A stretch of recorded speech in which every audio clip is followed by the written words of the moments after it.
अहमदु नसल्ली अला रसूलिल करीम अम्मा बाद फ़ाऊज़ु बिल्लाहि मिनश शैतानिर रजीम बिस्मिल्लाहिर रहमानिर रहीम रब्बि इश्रह ली सदरी व यस्सिर ली अमरी वहलुल उक़दतम मिन लिसानी यफ़क़हू क़ौली। अस्सलामु अलैकुम रहमतुल्लाहि व बरकातुहू। हम पारा नंबर 19 ही चल रहा है और सूरह नमल पर आ गए हैं। सूरह शुरा हमने कल ख़त्म की थी, तो हम स्टार्ट करते हैं। औज़ु बिल्लाहि मिनश शैतानिर रजीम बिस्मिल्लाहिर रहमानिर रहीम। सूरह नमल मक्का में उतरी और इसकी 93 आयतें और 7 रुकू है।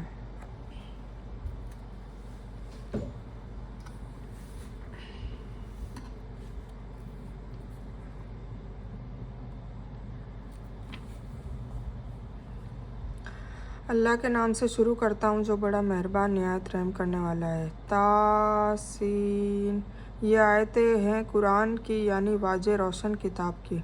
हिदायत और खुशखबरी ईमान वालों के लिए है जो नमाज कायम करते हैं और ज़कात अदा करते हैं और आखिरत पर ईमान रखते हैं। जो लोग क़यामत पर ईमान नहीं लाते, हमने उनके लिए उनके अमाल को मुज़य्यन कर दिखाया है, इसलिए वे भटकते फिरते हैं। यही वह लोग हैं जिनके लिए बुरा अजाब है और आखिरत में भी वह बहुत नुकसान वाले हैं। और बेशक आपको कुरान सिखाया जा रहा है अल्लाह हिकमत वाले और जानने वाले की तरफ से। याद होगा जबकि मूसा ने अपने परिवार वालों से कहा कि मैंने आग देखी है, मैं वहाँ से या तो कोई खबर लेकर या आग का कोई जलता हुआ अंगारा लेकर अभी तुम्हारे पास आता हूँ।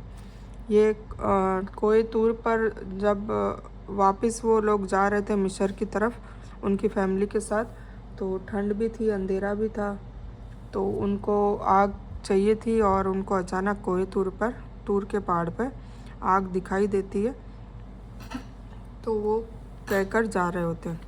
नमल अरबी भाषा में चींटी को कहते हैं। इस सूरह में चींटियों का वाक़ियों का बयान है, इसलिए इस सूरह का नाम नमल है। आग लेकर आ जाऊंगा ताकि तुम सेक ताप कर लो। जब वहां पहुंचे तो आवाज़ दी गई कि मुबारक है वह जो उस आग में है, और मुबारक है वह जो उसके आसपास है, और पाक है अल्लाह जो सारी दुनिया का रब है। मतलब उस आग में से अल्लाह ताला की आवाज़ आ रही थी। मूसा अलैहिस्सलाम मूसा सुन, बात यह है कि मैं अल्लाह हूँ ज़बरदस्त और हिकमत वाला। ये उस आग में से आवाज़ आई, और तू अपनी छड़ी डाल दे। मूसा ने जब उसे हिलता डुलता देखा इस तरह की जैसे सांप है, तो मुंह मोड़कर पीठ फेर कर भागे। है ना, हर किसी को डर लगता है कि सांप है, तो उनको पता नहीं था कि उनकी लकड़ी जो आसा है वो सांप बन जाएगी, पर अल्लाह ताला के इज़्ज़त से वो हुआ, मौजज़ा हुआ। और पलट कर भी न देखा, तो फिर अल्लाह ताला ने आवाज़ दी है मूसा डरो नहीं, मेरे सामने पैगंबर डरा नहीं करते। लेकिन जो लोग जुल्म करे फिर उसके बदले नेकी करे, उस बुराई के पीछे तो मैं भी माफ़ करने वाला और रहम करने वाला हूँ। और अपना हाथ अपनी जेब से निकाल, गरीबान में डाल, वह सफ़ेद और रोशनी वाला होकर निकलेगा बिना किसी रोक के। तू 9 निशानियाँ लेकर फ़िरौन और उसके पैरोकारों के पास जा, बेशक वह फासिकों का गुट है। ठीक है, तो अब इस तरीके से मूसा अलैहिस्सलाम को नबूवत भी मिलती है और उनके कहने पर उनके भाई को भी नबूवत मिल जाती है, और अल्लाह ताला उनको 9 मौजज़े देकर उनको फ़िरौन की तरफ भेजते हैं कि भाई फ़िरौन को जाकर अब तुम मेरा ज़िक्र करो और बनी इसराइल के कौम जो उनके उस फ़िरौन ने ग़ुलाम बना रखी थी उसको छुड़ा के ले आओ। तो यह उस समय की घटना है जब हज़रत मूसा मदियन से अपनी पत्नी को साथ लेकर वापस लौट रहे थे। रात के अंधेरे में रास्ते का इल्म नहीं था और सर्दी से बचाव के लिए आग की ज़रूरत थी, इसलिए फिर वो आग लेने चले गए पहाड़ी पे। यहाँ अल्लाह की बड़ाई और पाकीज़गी का मतलब यह है कि इस आसमानी पुकार से यह न समझ लिया जाए कि इस आग या पेड़ों में अल्लाह ने प्रवेश किया हुआ है, जिस तरह बहुत से मूर्ति पूजक समझते हैं। यह सत्य प्रदर्शन की एक किस्म है जिससे नबूवत के शुरू में नबियों को आमतौर पर सरफराज किया जाता है, कभी फरिश्ते के ज़रिए तो कभी खुद अल्लाह ताला अपनी तजल्ली और खुद बात से, जैसा कि मूसा के साथ घटित हुआ। इससे मालूम हुआ कि पैगंबर को छिपी बातों का इल्म नहीं होता, वरना मूसा अलैहिस्सलाम अपने हाथ की लाठी से न डरते। दूसरी बात यह कि पैगंबर को भी प्राकृतिक डर हो सकता है, क्योंकि वह भी तो एक इंसान होता है। ठीक है, तो इस तरीके से वह सांप से लाजमन उनका डरना वाजिब है, पर फिर अल्लाह ताला उनको समझाते हैं कि ये मैंने ही मौजज़ा किया है, तो इससे डरने की ज़रूरत नहीं है। इसलिए जब उनके पास आंखें खोल देने वाले हमारे मौजूजे पहुँचे तो वह कहने लगे, यह तो साफ नीरा जादू है। फिर जब 9 के 9 मौजे अल्लाह ताला ने मूसा अलैहिस्सलाम को दिए और उनके कौम के सामने जब दिखाया तो वो जादू समझने लग गए इसको, और उन्होंने इनकार किया, अगरचे उनके दिल यकीन कर चुके थे, केवल जुल्म और घमंड के कारण। अतः देख लीजिए उन फसादियों का अंजाम क्या हुआ। ठीक है ना। फिर फाइनली उनको डुबो दिया गया। ये कहानी बार बार रिपीट हो रही है तो आप लोगों को अब पता चल गया होगा। ठीक है। और आप मेरी कहानी मूसा अलैहिस्सलाम की वो भी देख सकते हैं। और हमने बेशक दाऊद और सुलेमान को इल्म दे रखा था, और दोनों ने कहा, सब तारीफ़ उस अल्लाह के लिए है जिसने हमें अपने बहुत से ईमान वाले बंदों पर फजीलत अता की। दाऊद अलैहिस्सलाम और सुलेमान अलैहिस्सलाम का अब कहानी शुरू होती है। दाऊद अलैहिस्सलाम के बेटे सुलेमान अलैहिस्सलाम थे। ठीक है। और दाऊद के वारिस सुलेमान हुए और कहने लगे, ए लोगों, हमें पक्षियों की बोली सिखाई गई है और हम सब कुछ में से दिए गए हैं। बेशक यह बड़ा खुला हुआ अल्लाह का फजल है। अब सुलेमान अलैहिस्सलाम को जो मौजे दिए थे ना, वो ऐसा था कि उनके कंट्रोल में हवाएं थी, जिन थे, और चरिंदे परिंदे जानवर सब की भाषा उनको आती थी और सब उनके कंट्रोल में थे। तो उनको सल्तनत भी बहुत शानदार दी थी। मतलब एक ही ऐसे नबी निकले हैं जो बहुत ज़्यादा रुतबे वाले भी, और कंट्रोल और पावर, मतलब हर चीज़ उनके पास थी। तो उनका अब किस्सा हम शुरू करते हैं। और सुलेमान के सामने उनकी सभी सेना, जिन्नात और इंसान और पक्षी जमा किए गए। हर एक किस्म को अलग अलग खड़ा कर दिया। ठीक है ना। सब उनके ताबे थी तो सबको खड़ा कर दिया। इससे मुराद नबूवत और मुल्क की विरासत है जिसके वारिस केवल सुलेमान ही हुए, वरना हज़रत दाऊद के दूसरे पुत्र भी थे जो इस विरासत से वंचित रहे। वैसे भी नबियों की विरासत इल्म में ही होती है। जो धन संपत्ति वे छोड़ जाते हैं वह दान होता है, जैसा कि नबी सल्लल्लाहु अलैहि वसल्लम ने फरमाया। इसमें हज़रत सुलेमान की व्यक्तिगत विशेषता और अहमियत का बयान है, जिसमें वह पूरे मानव इतिहास में सबसे बेहतर है कि उनका राज्य केवल इंसानों पर ही नहीं था, बल्कि जिन्नातों, जानवरों, पक्षियों, यहाँ तक कि हवा को भी उनके ताबे कर दिया गया था। इसमें कहा गया है कि सुलेमान की पूरी सेना यानी जिन्नों, इंसानों और पक्षियों को जमा किया गया, यानी कहीं जाने के लिए यह सेना जमा की गई, है ना। तो सारी मखलूक उनके ताबे थी। जब वे चींटियों के मैदान में पहुंचे तो एक चींटी ने कहा, अब ये सूर्य नमल जो है वो चींटी के नमल का मतलब चींटी होता है, और ये चींटी का किस्सा है, इसलिए इस सूर्य का नाम नमल रखा गया है। जब वे चींटियों के मैदान में पहुंचे तो एक चींटी ने कहा, ए चींटियों, अपने अपने घरों में घुस जाओ। ऐसा न हो कि बेखबरी की वजह से सुलेमान और उनकी सेना तुम्हें रौंद डाले, है ना। तो चींटियाँ ये बातें कर रही है।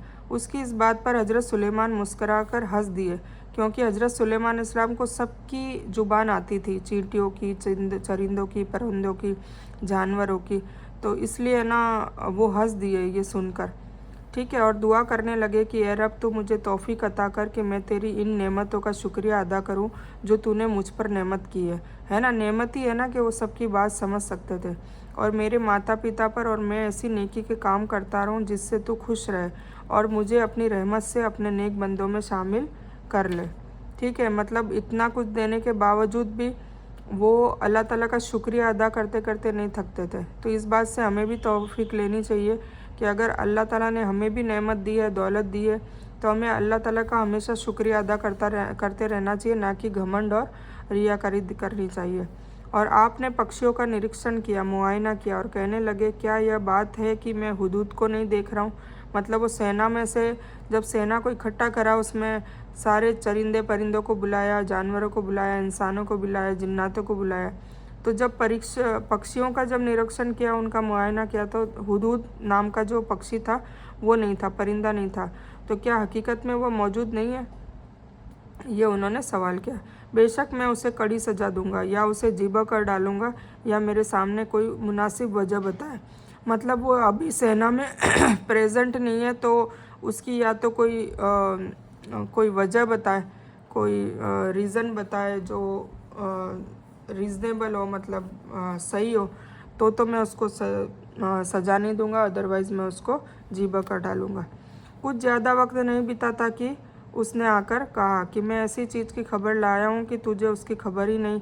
मैं सबा की एक सच्ची खबर तेरे पास लाया हूँ। अब हुदूद सबा नाम की एक सल्तनत थी और उसकी मलिका का नाम भी सबा था, तो उसकी खबर लेकर आता है। मैंने देखा कि उनकी बादशाहत एक औरत कर रही है जिसे हर तरह की चीज़ से कुछ ना कुछ अता किया गया है और उसका सिंहासन भी बड़ा अजीम है।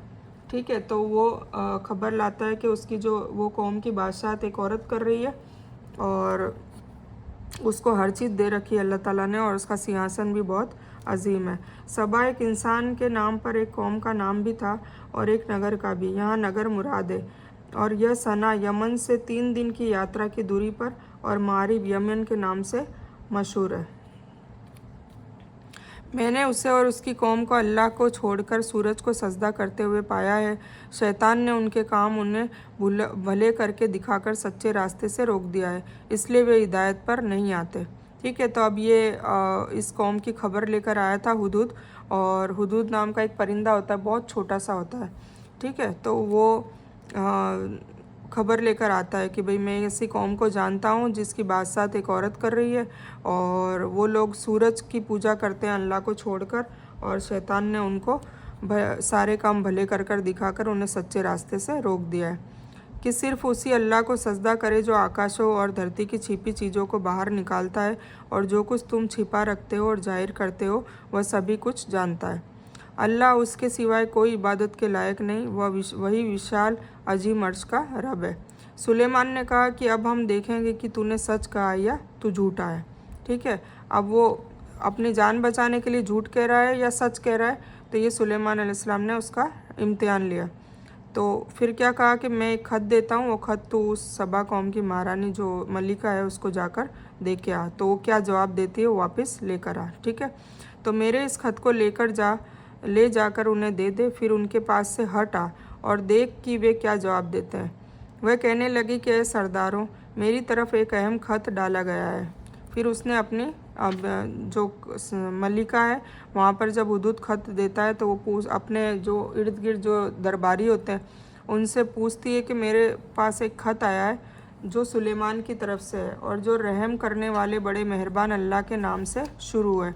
इसमें वो सुलेमान अलैहिस्सलाम जब ख़त लिखते हैं तो लिखते हैं वइन्नहु बिस्मिल्लाहिर्रहमानिर्रहीम। ठीक है, और सूरह तौबा में बिस्मिल्लाहिर्रहमानिर्रहीम नहीं आता, इसीलिए 114 सूरतें हैं तो 114 बिस्मिल्लाहिर्रहमानिर्रहीम हो जाती है ऑटोमेटिक। ठीक है, तो ये सुलेमान अलैहिस्सलाम जब ख़त लिखते हैं तो उसमें लिखते हैं बिस्मिल्लाहिर्रहमानिर्रहीम। फिर आगे जो उनको लिखना होता है, दावत जो देनी होती है वो देते हैं, इस्लामिक दावत। यह कि तुम मेरे सामने सरकशी मत करो, ये सुलेमान अलैहिस्सलाम ने लिखा है।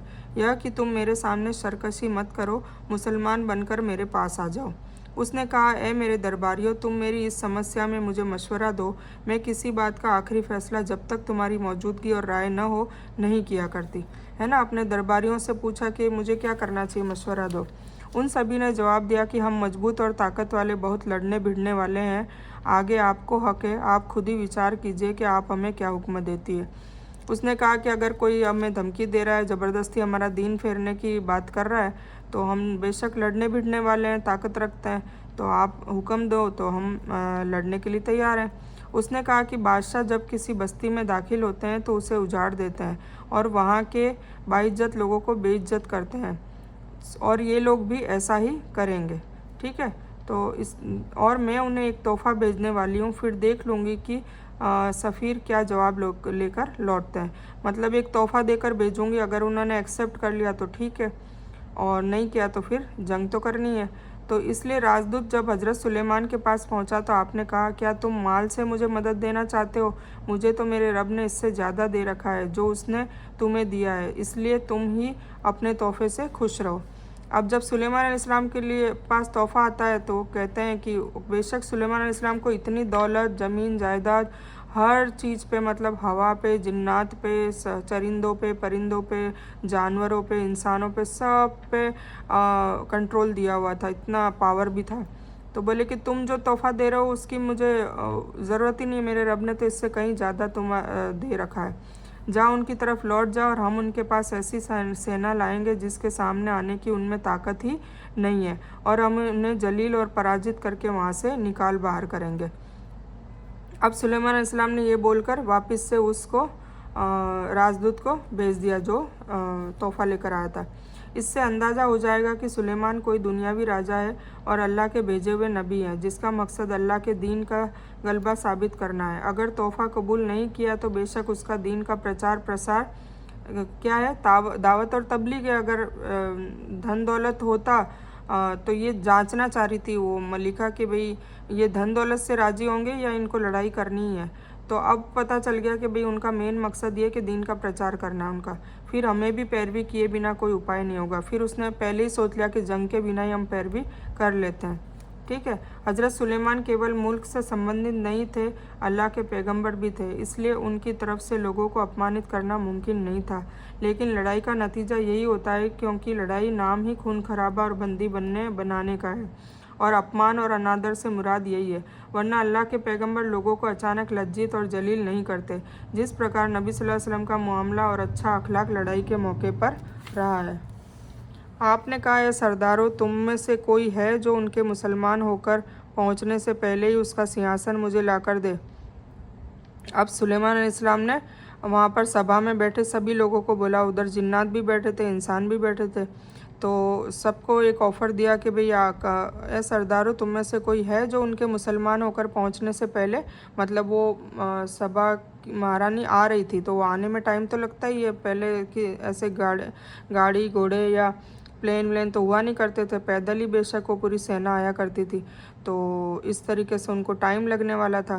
तो सुलेमान अलैहिस्सलाम चाह रहे थे कि वो जब मलिका यहाँ पर पहुँचे तब उसका जो सिंहासन है वो यहाँ पर पहले आ जाए, ताकि उसको देखकर ताज्जुब हो। तो एक शक्तिशाली जिन्नात था, उसने कहा, आपके अपने इस जगह से उठने से पहले ही मैं उसे आपके पास ला देता हूँ।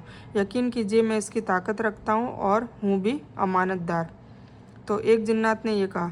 जिसके पास किताब का इल्म था वह बोल उठा। एक दूसरा और था, उसके पास किताब का इल्म था, वह बोल उठा कि आप पलक झपकाएं, उससे भी पहले मैं आपके पास पहुंचा सकता हूं। और जब आपने उसे अपने पास मौजूद पाया, और ये कहते ही सिंहासन आ भी जाता है। ठीक है। तो जब आपने उसे अपने पास मौजूद पाया तो कहने लगे, यह मेरे रब का फजल है। ठीक है। अब इसमें भी घमंड नहीं किया, न लाने वाले ने न सुलेमान अलैहिस्सलाम ने, कि भाई मैं ताकत रखता हूँ। उन्होंने क्या कहा, यह मेरे रब का फजल है, ताकि वह मुझे परखे कि मैं शुक्रिया अदा करता हूँ या ना शुक्री।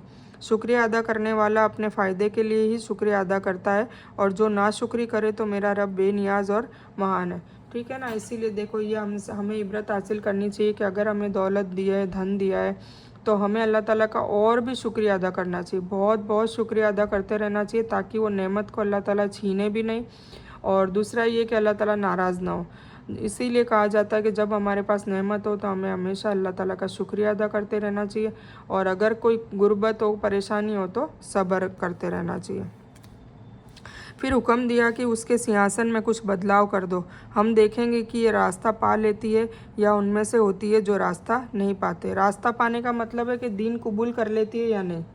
वो मौजज़ा इसलिए दिखा रहे हैं ना कि अल्लाह ताला की शान दिखाना चाहते थे वो मलिका को, कि तुम जिस सूरज की पूजा करते हो, सूरज को बनाने वाला भी अल्लाह है, और अल्लाह की शान देखो कि तुम्हारा सिंहासन यहाँ तक पहुँच चुका है। तो इस तरीके से वो दीन की दावत के लिए ही ये चीज़ें कर रहे थे, तरकीब कर रहे थे। फिर जब वह आ गई तो उससे पूछा गया कि ऐसा ही तेरा सिंहासन है? उसने जवाब दिया कि यह जैसा कि वही है, हमें इससे पहले ही इल्म दिया गया था और हम मुसलमान थे। मतलब हमें तो पहले ही पता चल गया था कि ये इल्म बहुत बेशक सच्चा है, और हम मुसलमान थे। मतलब वो सिंहासन देखते ही वो मुसलमान तो हो ही चुकी थी और ईमान में पक्की हो गई। यह कौन इंसान था जिसने यह कहा कि यह किताब कौन सी थी, और यह इल्म क्या था जिसकी ताकत पर यह दावा किया गया? इसमें मुफस्सिरों के कई कौल है। इन तीनों की पूरी हकीकत तो अल्लाह ताला ही जानता है। यहाँ कुरान करीम के लफ्ज़ों से जो मालूम होता है वह इतना ही है कि वह कोई इंसान ही था जिसके पास अल्लाह की किताब का इल्म था। अल्लाह ताला ने मौजिज़ा और अप्राकृतिक रूप से उसे यह ताकत अता की कि पलक झपकते ही वह सिंहासन लिया है। अब एक बात सुनिए, सिंहासन कोई छोटी मोटी चीज़ नहीं होती। सिंहासन उसका इतना लंबा और बड़ा था कि बहुत ही मतलब भारी होता था मतलब इसका पत्थर का, सीमेंट का इसका बना हुआ सिंहासन। तो सोचिए कितना वज़नदार होगा। तो उसको लाना और पलक झपकते ही ले आना, ये कोई मौजज़े से कम नहीं है। और अल्लाह ताला ने उसको ऐसा इल्म सिखाया था कि उसने उस इल्म के ज़रिए उस सिंहासन को एक पलक झपकते ही उधर से इधर ले आए, जो कोसों दूर था। और उसे उन्होंने रोक रखा था जिनकी वह अल्लाह के सिवाय पूजा कर रही थी, बेशक वह काफिर लोगों में से थी। ठीक है, तो फिर उन्होंने कबूल कर लिया। उससे कहा गया कि महल में चली चलो, जिसे देखकर यह समझकर कि जलाशय है, मतलब महल में गए तो ऐसा शीशों का फर्श बना रखा था, ऐसा लग रहा था कि वो पानी है। और उसने अपनी पिंडलियाँ खोल दी, फरमाया यह तो शीशे से बना हुआ है। कहने लगी, मेरे रब, मैंने अपनी जान पर जुल्म किया, अब मैं सुलेमान के साथ अल्लाह सारे जहाँ के रब की फरमाबरदार बनती हूँ। और फिर उसने मुसलमान मतलब इस्लाम कबूल कर लिया। और बेशक हमने समूद की तरफ, अब ये सुलेमान अलैहिस्सलाम की कहानी थी, अब समूद की वापस चालू हो रही है, सालेह अलैहिस्सलाम की कौम की। ठीक है, और बेशक हमने समूद की तरफ उनके भाई स्वाले को भेजा कि तुम सब अल्लाह की इबादत करो, फिर भी वे दो गुट बनकर आपस में लड़ने लग गए। आपने कहा कि ए मेरी कौम के लोगों, तुम भलाई से पहले बुराई की जल्दी क्यों मचा रहे हो? तुम अल्लाह ताला से माफ़ी क्यों नहीं मांगते ताकि तुम पर रहम किया जाए? वे कहने लगे कि हम तो तुझसे और तेरे साथियों से बदशुगनी ले रहे हैं। आपने जवाब दिया कि तुम्हारा अपशुगन अल्लाह के पास है, बल्कि तुम तो इम्तिहान में पड़े हुए लोग हो। इस नगर में 9 मुखिया इंसान थे जो धरती में फसाद फैला रहे थे और सुधार नहीं करते थे। उन्होंने आपस में अल्लाह की कसम खाकर अहद किया कि रात ही को स्वाले और उसके परिवार वालों को हम छापा मारेंगे और उसके वली से कह देंगे कि हम उसके परिवार के कत्ल के वक्त मौजूद न थे और हम सच बोल रहे हैं। देखिए, इस तरीके से ये चालसाजी करने जा रहे थे कि सालेह अलैहिस्सलाम और उनकी फैमिली को मारना चाह रहे थे। मारा नहीं, सबा, ये जो सुलेमान अलैहिस्सलाम की जो महारानी थी, उस सबा, बिल्किस, मतलब फिर उसका नाम बिल्किस रखा गया। बिल्किस के मुसलमान होने के बाद क्या हुआ, कुरान में या किसी सही हदीस में इसकी तफसीली जानकारी नहीं मिलती। तफसीरी रिवायत में ज़रूर मिलता है कि उनका आपस में विवाह हो गया था, लेकिन जब कुरान और हदीस इस विषय में खामोश है तो इस बारे में हमें भी खामोश रहना बेहतर है। ठीक है, मतलब कुछ लोग कहते हैं कि सुलेमान अलैहिस्सलाम का उस मलिका से निकाह हो गया था, पर कुछ हदीस और कुरान में यह चीज़ नहीं है, तो फिर हमें भी इस चीज़ को नहीं बढ़ाना चाहिए। जो है जहाँ है वहाँ तक कि भाई वो मुसलमान हो गई थी। अब सालेह अलैहिस्सलाम के पीछे जब वो लोग पड़े और बोले आधी रात को हम उसके परिवार को कत्ल कर देंगे और फिर झूठ बोल देंगे कि हम तो थे ही नहीं, और उन्होंने चाल चली और हमने भी वह उसे समझते ही न थे। मतलब अल्लाह ताला कह रहे हैं कि उन्होंने चाल चली तो फिर चाल तो मैं भी चल सकता हूँ, मतलब अल्लाह ताला से ऊपर तो कौन है। तो अब देख लो कि उनकी साजिश का नतीजा क्या हुआ, हमने उनको और उनकी कौम को सभी को हलाक कर दिया, है ना। मतलब वो मारने वो जा रहे थे, पर उनकी पूरी कौम को ही अल्लाह ताला ने अजाब में गर्क कर दिया। यह है उनके घर जो उनके जुल्म की वजह से उजड़े पड़े हैं। जो लोग इल्म रखते हैं उनके लिए उसमें बड़ी निशानी है। आप आज भी यूट्यूब में देख सकते हैं, समूद ये अपने कौम समूद का डाल के देखो या सालेह अलैहिस्सलाम की कौम का डाल के देखो, तो उसमें आपको खंडर नज़र आएंगे जो ऐसे पहाड़ों पर ऐसे खोद खोद के बनाए गए हैं, और आज भी वो सुनसान पड़े हैं। ठीक है, तो हमें इससे इबरत हासिल करनी चाहिए। यह है उनके घर जो उनके जुल्म की वजह से उजड़े पड़े हैं, और जो लोग इल्म रखते हैं उनके लिए उसमें बड़ी निशानी है। और हमने उनको जो ईमान लाए थे और नेक काम करते थे बाल बाल बचा लिया। और लूत की चर्चा कर, अब लूत अलैहिस्सलाम की बात आ रही है। जबकि उसने अपनी कौम से कहा कि देखने भालने के बावजूद भी तुम कुकर्म कर रहे हो। यह क्या बात है कि तुम औरतों को छोड़कर मर्दों के पास काम वासना में आते हो। सच यह है कि तुम बड़ी जिहालत कर रहे हो। उनकी कौम का जवाब इस कहने के अलावा दूसरा कुछ न था कि लूत के परिवार वालों को अपने नगर से निकाल दो, यह लोग तो बड़ी पाकी दिखा रहे हैं, और हमने उसे और उसके परिवार को उसकी पत्नी के सिवाय सब को बचा लिया। इसका अंदाज़ा तो बाकी रह जाने वालों में हम लगा चुके थे, और उनके ऊपर एक ख़ास तरह की बारिश कर दी, इसलिए उन डराए गए लोगों पर बुरी बारिश हुई। तो आप कह दें कि सारी तारीफ़ अल्लाह के ही लिए है और उसके चुने हुए बंदों पर सलाम है। क्या अल्लाह ताला बेहतर है या वह जिन्हें ये लोग साझीदार बना रहे हैं? बेशक अल्लाह ही बेहतर है। भला बताओ तो आकाशों और धरती को किसने पैदा किया? किसने आकाश के से बारिश की, फिर उससे हरे भरे बारौनक बाग उगाए? इन बागों के पेड़ों को तुम कभी नहीं उगा सकते। क्या अल्लाह के सिवाय दूसरा कोई इबादत के लायक भी है? बल्कि ये लोग हट जाते हैं सीधे रास्ते से, है ना। अल्लाह ताला बार बार ये कौमों के किस्से सुनाकर हमें डराने की भी कोशिश कर रहे हैं, मतलब डरा रहे हैं। हमें डर भी बता दिया और हमें खुशखबरी भी दी है कि अगर हम नेक काम करेंगे तो हम खुशगवार होंगे।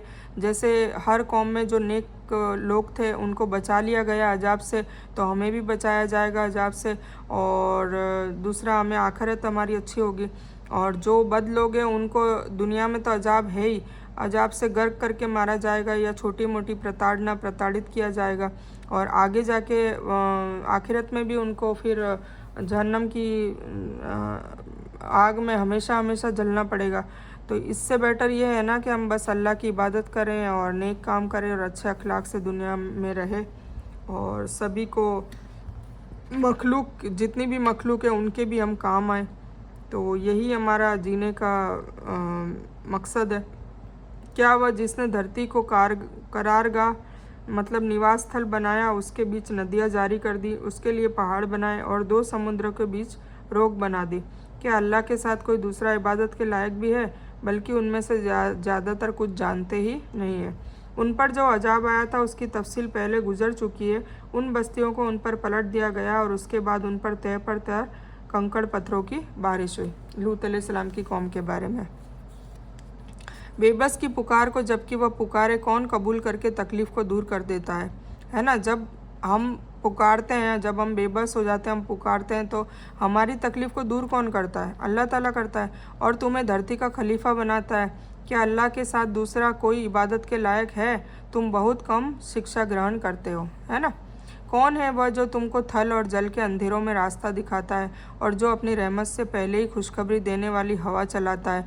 क्या अल्लाह के साथ कोई दूसरा देवता भी है? जिन्हें साजी बनाते हैं उन सब से अल्लाह बुलंद है। बेशक कौन है वह जो मखलूक की पहली बार पैदाइश करता है, फिर उसे लौटाएगा, और जो तुम्हें आकाश और धरती से रिज़्क़ अता कर रहा है? क्या अल्लाह के साथ दूसरा कोई देवता भी है? कह दीजिए कि अगर सच्चे हो तो अपना सबूत लाओ। मतलब ये सारी जो नेमतें हैं, सारी ज़रूरतें वो पूरी कौन करता है? बेशक अल्लाह ताला करता है। कह दीजिए कि आकाश वालों में से और धरती वालों में से अल्लाह के सिवा कोई भी गैब की बातें नहीं जानता। उन्हें तो यह भी मालूम नहीं कि वे कब दोबारा जिंदे किए जाएंगे। यानी एक संप्रदाय के बाद दूसरा संप्रदाय, एक कौम के बाद दूसरी कौम और एक जाति के बाद दूसरी जाति पैदा करता है। वरना अगर वह सबको एक ही वक्त में पैदा करता तो धरती भी तंगी की शिकायत करती, तिजारत में भी कठिनाई होती। ये सब एक दूसरे की टांग खींचने में ही व्यस्त रहते हैं, है ना। इसलिए अल्लाह की हिकमत देखो कि एक के बाद एक कौम को पैदा कर रहा है, यानी एक के बाद एक दूसरे इंसानों को पैदा करना और एक को दूसरे का वारिस बनाना, यह भी उसकी बड़ी रहमत है। यानी जिस तरह ऊपरी विषयों में अल्लाह ताला अकेला है, उसका कोई साजी नहीं, उस प्रकार गैब के इल्म में भी वह अकेला है। उसके सिवाय किसी को भी गैब का इल्म नहीं है। नबियों और रसूलों को भी उतना ही इल्म होता है जितना अल्लाह ताला वही और ईश्वरीय इल्हाम के ज़रिए उनको बता देता है। और जो इल्म किसी के बताने से हासिल हो, उसके जानने वालों को गैब का इल्म जानने वाला नहीं कहा जाता। गैब का इल्म तो वह है जो बिना किसी माध्यम के खुद हर एक चीज़ का इल्म रखे और हकीकत को जानता हो, और छिपी से छिपी चीज़ भी उसके इल्म के दायरे से बाहर न हो। यह विशेषता सिर्फ़ और सिर्फ अल्लाह ही की है, इसलिए केवल वही छिपी बातों का जानने वाला है। उसके सिवाय पूरी दुनिया में कोई भी छिपी बातों का जानने वाला नहीं है। हज़रत आयशा रज़ियल्लाहु तआला अन्हा फरमाती है कि जो इंसान यह ख्याल रखता है कि नबी सल्लल्लाहु अलैहि वसल्लम भविष्य में होने वाले वाक़यों का इल्म रखते हैं, उसने अल्लाह पर बहुत बड़ा बहतान लगाया है। इसलिए कि वह फरमा रहा है कि आकाश और धरती में गैब का इल्म केवल किसको है? अल्लाह को ही है। हुजूर पाक सल्लल्लाहु अलैहि वसल्लम को तो वही आती थी और वही आने के बाद उनको सारी चीज़ों का पता चलता था। ये हर रसूल के और नबी के दौर में भी हुआ है, ठीक है। बाकी ऐसे गैब की बातें जानने वाला तो किसी, यहाँ पर कई बार किस्से भी आपने सुने, जैसे इब्राहिम अलैहिस्सलाम के पास फरिश्ता आते हैं तो गोश्त भून के ले आते हैं। उन्हें पता होता फरिश्ते हैं तो वो गोश्त बना के नहीं लाते, क्योंकि उन्हें पता है कि फरिश्ते गोश्त नहीं खाते। है ना, खाना नहीं खाते। इसी तरह कई जगह पर जैसे लूत अलैहिस्सलाम के पास जब वो उनकी कौम गंदे हरकत करने आती है, 2 नौजवानों के जो फरिश्ते होते हैं, तो उन्हें नहीं पता होता कि फरिश्ते हैं। फिर उन्हें बताया जाता है कि हम फरिश्ते हैं और हम ये बस्ती को उलटने के लिए आए हैं। तो इस तरीके से कई ऐसे मैसेजेस, कई ऐसे वाक़ये बताए गए हैं कि जिससे गैब का इल्म किसी नबी और रसूल को नहीं दिया, उससे मतलब सबूत हमें मिलते हैं कुरान पाक में।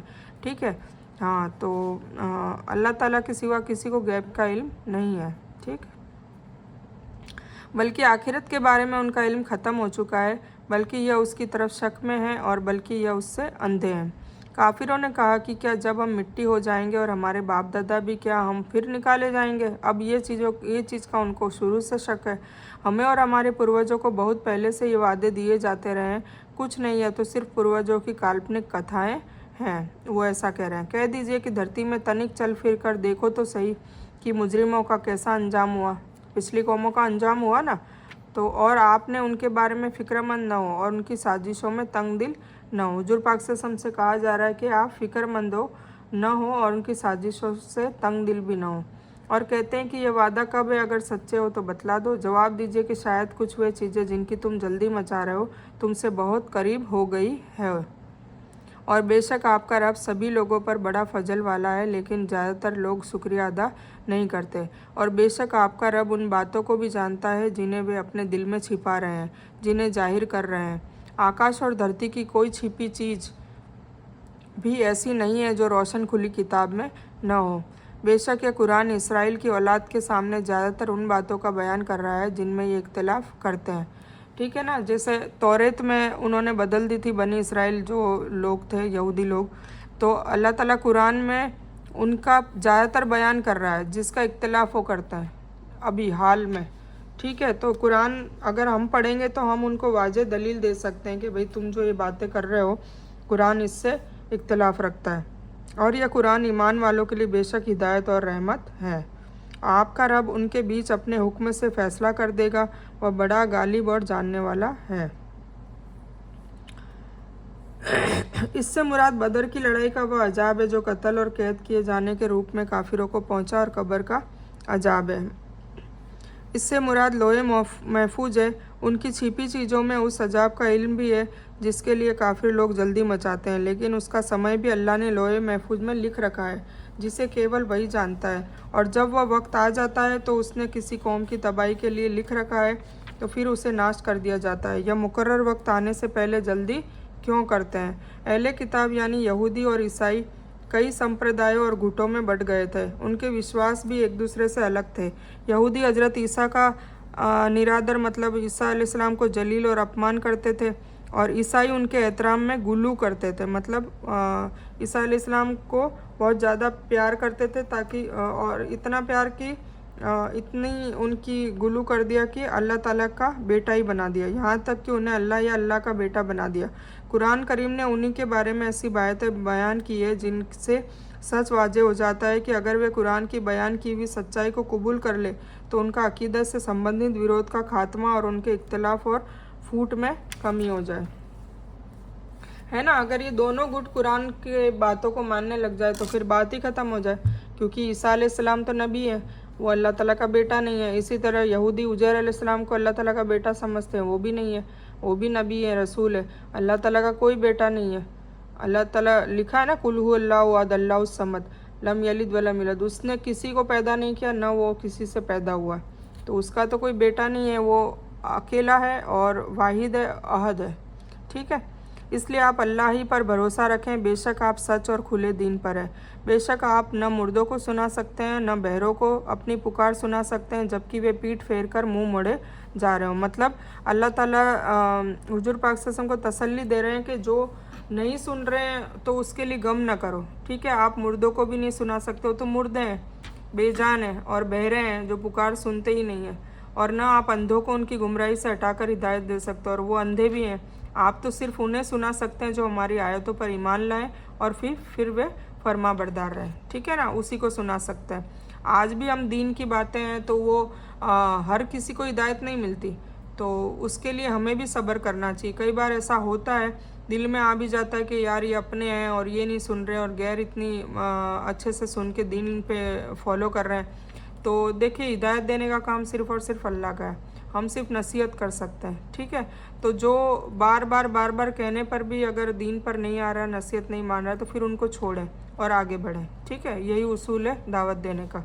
और जब उनके ऊपर अजाब का वादा साबित हो जाएगा, हम धरती से उनके लिए एक जानवर निकालेंगे जो उनसे बातें करता होगा कि लोग हमारी आयतों पर यकीन नहीं करते। ये क़यामत के वक्त की निशानी है जब ये जानवर निकलेगा। और जिस दिन हम हर उम्मत से उन लोगों के गुटों को जो हमारी आयतों को झुटलाते थे घेर घार कर ले आएंगे, मतलब सबको उठा खड़े रहेंगे, फिर सब के सब अलग कर दिए जाएंगे।